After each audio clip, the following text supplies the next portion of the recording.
Hugo, please tell me you didn't actually say that to a date. I did. I wanted to sound sophisticated. You know, give off that intellectual vibe you're always talking about. You didn't sound sophisticated, Hugo.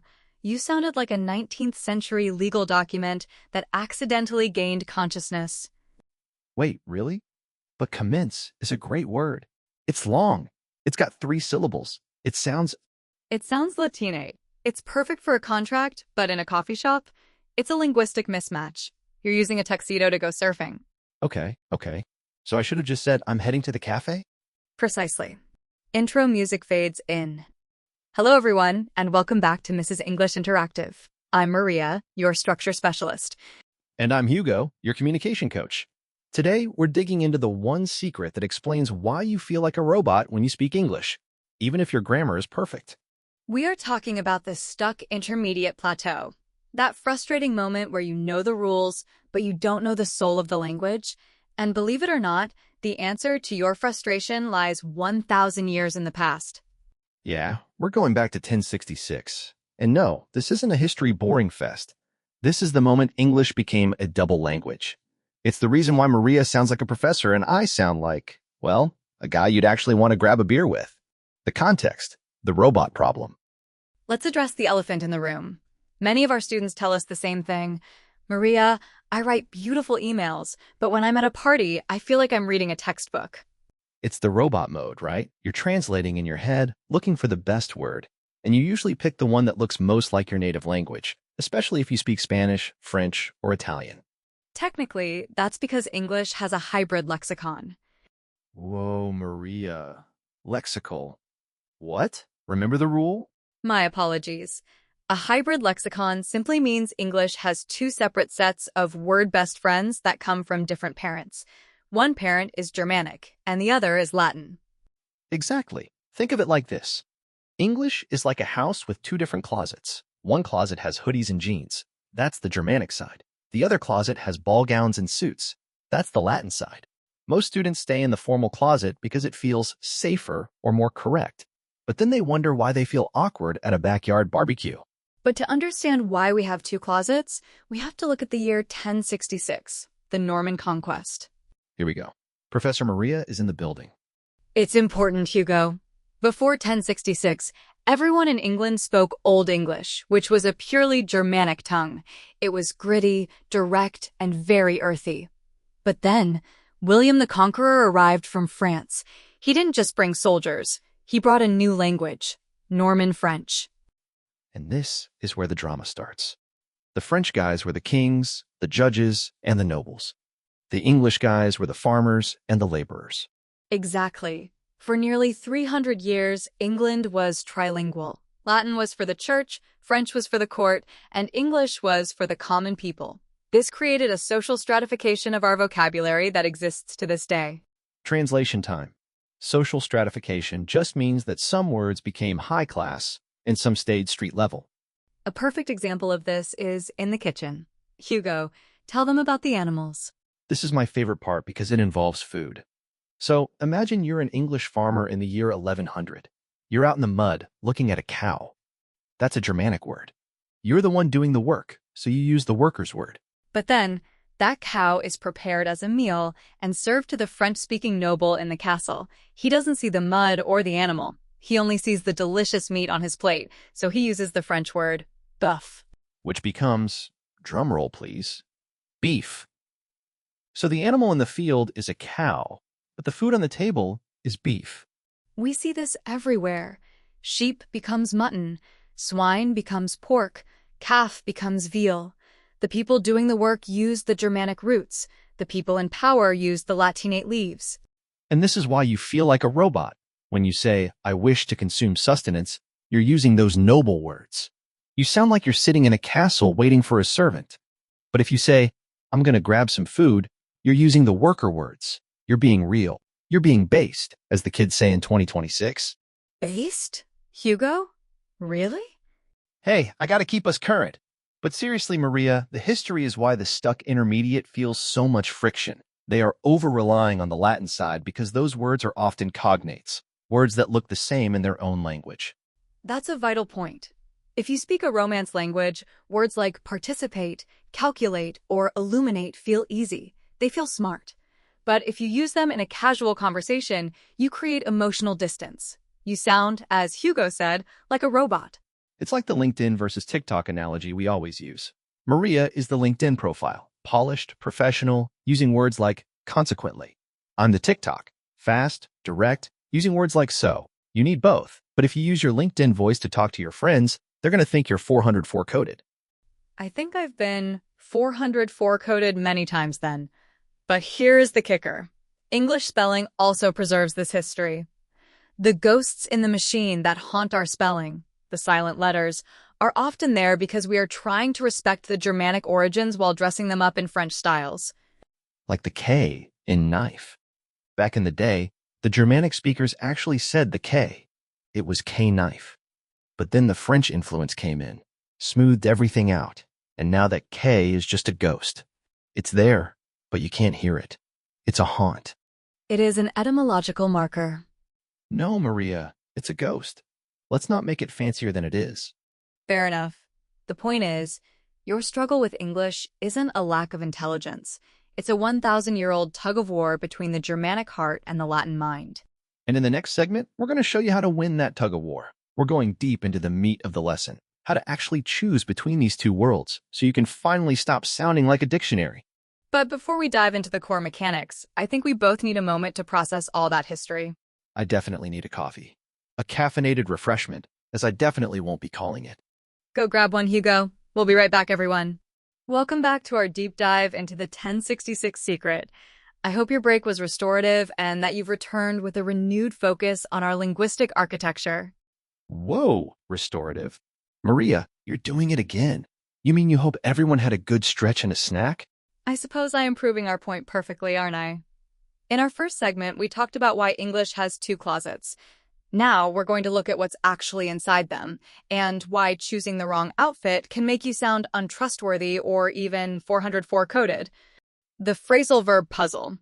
Let's start with the most famous part of the Germanic closet, phrasal verbs. Stop. Jargon alert. Of course. Hugo, what is our plain English translation for phrasal verbs? I call them glued together action words. It's when you take a simple verb like get or put and stick a little word like up, on, or off to it. And here's the thing. Once they're stuck, they become one new thing. Exactly. Technically, they are non-compositional, meaning you cannot deduce the meaning from the individual parts. Right. Think of them like peanut butter and jelly. You can't pull the peanut butter back out of the jelly once they're in a sandwich. They're glued together. If you get up, it has nothing to do with getting a physical object. It's a new action.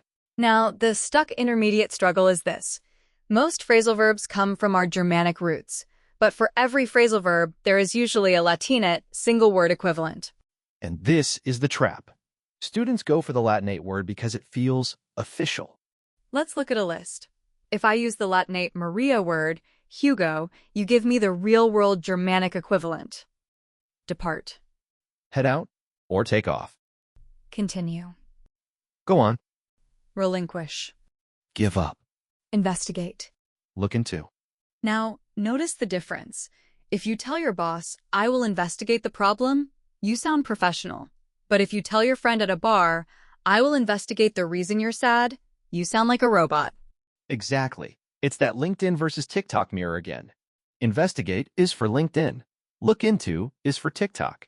If you use Maria words in a Hugo setting, you create this weird emotional distance.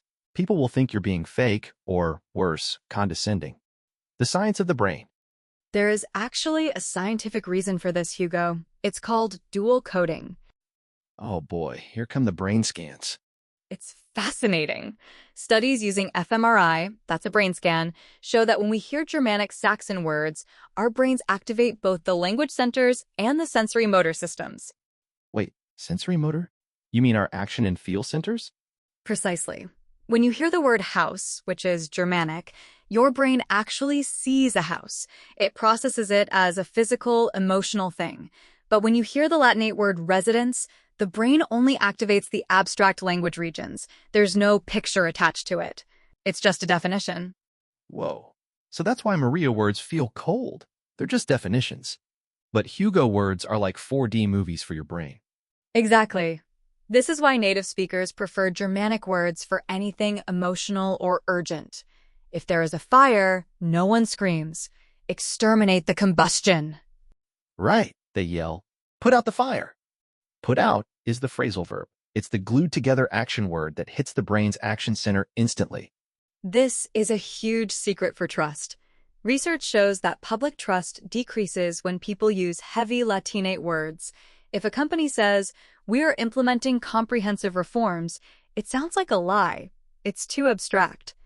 But if they say, "We messed up and we're going to fix it," they use Germanic words that feel honest. It's the based factor. To be based is to be authentic. You can't be based if you're hiding behind 20-syllable Latin words. 2026 and the aura of words. That brings us to the modern day. In 2026, the language is shifting back toward the gritty Germanic roots. Look at Gen Alpha slang. Yeah, look at aura. We used to have the Latin word charisma or magnetism, but those feel like science terms. Aura feels visual. It feels like something you can actually lose or gain. I just lost 500 aura points because I tripped. And riz, which is a shortening of charisma, is a perfect example of how English constantly tries to chop long Latinate words down into short, punchy, Germanic-sounding ones. It's like the language is trying to get back to its roots. If you're a student and you're still saying, "I have high levels of personal magnetism," you have negative aura. You gotta say, "I've got riz." I don't think I'll be saying "I've got riz" anytime soon, Hugo. Oh, Maria, we'll get you there. But seriously, for our listeners, if you feel stuck, it's because you're probably aura farming with the wrong words. You're trying to sound smart by using the Latinate leaves, but you're losing the root connection with the person you're talking to. Technically, you are prioritizing precision over connection. Exactly. Don't overthink it. Choose the shorter word. Choose the glued together word. We've covered a lot of ground here, from the peanut butter of phrasal verbs to the brain wiring of trust. I feel like my brain is starting to crash out a little bit. Too much science, Maria. You're right. Let's take one more quick break. When we come back, Hugo is going to lead us through a real-world test to see if you can choose the right closet for different situations. I'm gonna go low-key recharge my batteries. Don't go anywhere! We will see you in segment 3. Welcome back to the final stretch. I hope you've got your game face on because it's time to put all this history and brain science into practice. Welcome back, everyone. We have looked at the why, the 1066 conquest, and the how, the dual coding in our brains. Now, we are going to look at the what. What do you actually say when the pressure is on? Exactly. No more textbooks. We're going into the real-world test. I'm going to give Maria a few social situations, and she's going to tell us which closet we should open, the Germanic hoodie or the Latinate tuxedo. I like that analogy, Hugo. But before we start the test, I have to mention one very strange intermediate trap. Another one. English is just a series of traps at this point, isn't it? Technically, yes. It's the noun-adjective switch. In English, we often use a Germanic word for the noun, the thing, but then we switch to a Latin word for the adjective, the description. Wait, give me an example. That sounds like a 404 error waiting to happen. Think about the word tree. That's Germanic. It's solid, earthy, and simple. But if a scientist describes something related to a tree, they don't say tree-ish. They say arboreal. Arboreal? Maria, if I tell a girl her hair looks arboreal, I am losing 1,000 aura points immediately. Precisely. You'd use arboreal in a biology paper, but woodsy or natural in a conversation. We do this with everything. Sun is Germanic, but solar is Latin. Star is Germanic, but stellar is Latin. Water is Germanic, but aquatic is Latin. This is why learners get so confused. They learn the word water in week 1, but then they see a sign for an aquatic center, and their brain crashes. It is a linguistic pivot. To move from intermediate to advanced, you have to know when to pivot. So, are you ready for the test? I was born ready. Let's go. Scenario number 1, the big apology. Scenario 1, the apology. All right, Maria, imagine you messed up. You forgot your best friend's birthday. You're feeling salty because they're mad at you. Do you go into the Latin closet or the Germanic one? This is a classic trust situation. If I use the Latinate closet, I might say, "I apologize for the unintentional oversight regarding the anniversary of your birth. It was a lapse in my cognitive scheduling." Stop! If you say that to me, we aren't friends anymore. You sound like a robot trying to avoid a lawsuit. Exactly. That is the Latinate evasion. By using abstract words like lapse and unintentional oversight, I am creating emotional distance. I'm not taking ownership. So, give us the Hugo version. The Germanic version hits the heart. I'm so sorry. I messed up. I forgot your big day, and I feel terrible. Boom. Messed up. Forgot. Sorry. Short, punchy, Germanic roots. That activates the sensory centers in the brain. It feels real. It feels based. Maria grades that an A+. If you want to build trust, use the roots. Scenario 2, the job interview. Okay, scenario 2, the job interview. This is the tricky one. Do we go full Germanic? Actually, no. A job interview requires a linguistic titration. Titration? Maria. My apologies. It means a careful mixture. Think of it like a cocktail. Too much Latin and you sound pompous and distant. Too much Germanic and you sound unrefined. So you don't want to walk in and say, yo, I'm really good at doing stuff. No, Hugo. You want to use Maria's Latinate words to show your intelligence and competence. You say things like, I facilitated a major project, or I implemented a new strategy. These words show you understand the abstract big picture of business. But wait, you still need that Hugo flow, right? Absolutely. If the interviewer asks how you handle stress, you switch to the Germanic roots to show you're a human being. When things get tough, I just roll up my sleeves and help the team get through it. Ah, I see. You use the Latin words to show you're smart, and the Germanic words to show you're a team player. It's like wearing a suit jacket with a comfortable pair of sneakers. A perfect modern mirror analogy, Hugo. Scenario 3, the 2026 social vibe. Last one. It's 2026. You're at a party. Someone mentions a canon event or says someone is 404 coded. Maria, how do we handle the brain rot of modern slang? This is where students often crash out. They hear a word like sigma, and they try to use it to sound young, but they end up sounding like unk, an older person who is out of touch. The unk struggle is real. Here's the thing. You don't have to use the slang to be fluent, but you have to understand it so you don't look clueless. Precisely. If someone says you have negative aura because you're being too formal, they are telling you to move from the Latin closet to the Germanic one. They want you to be low-key and real. So, if you're at that party and you say, the atmosphere here is quite boisterous, everyone is going to think you're 404 coded. But if you say, the vibes are high-key fire, you might be trying too hard. The sweet spot is right in the middle. It's a great party. I'm really glad I came. Simple, Germanic, connected. Don't overthink it. Just remember, Latin for the head, Germanic for the heart. And that, my friends, is the 1066 secret. It's not just about learning words. It's about choosing which part of the English soul you want to show in that moment. You guys killed it today. Seriously, if you made it this far, your English aura is through the roof. We have covered the Norman conquest, the science of dual coding, and the art of the phrasal verb. I hope this helps you move past that stuck intermediate plateau. Before we head out, I've got the text message summary for you. If you want to explain today's lesson to a friend in 10 seconds, here it is. The text message summary: English is a double language. Use short Germanic words to build trust and connection, and use long Latin words to show authority and logic. Don't be a robot. Mix them up. A perfect distillation, Hugo. Thanks. All right, everyone. That's all from us today. If you loved this deep dive, do us a solid. Hit that like button, subscribe to the channel, and leave a comment. Tell us, which Latin word do you use too much? We look forward to reading your responses. Thank you for joining us on this journey. We will see you next time on the Mrs. English Interactive Podcast. Stay based, everyone. Goodbye.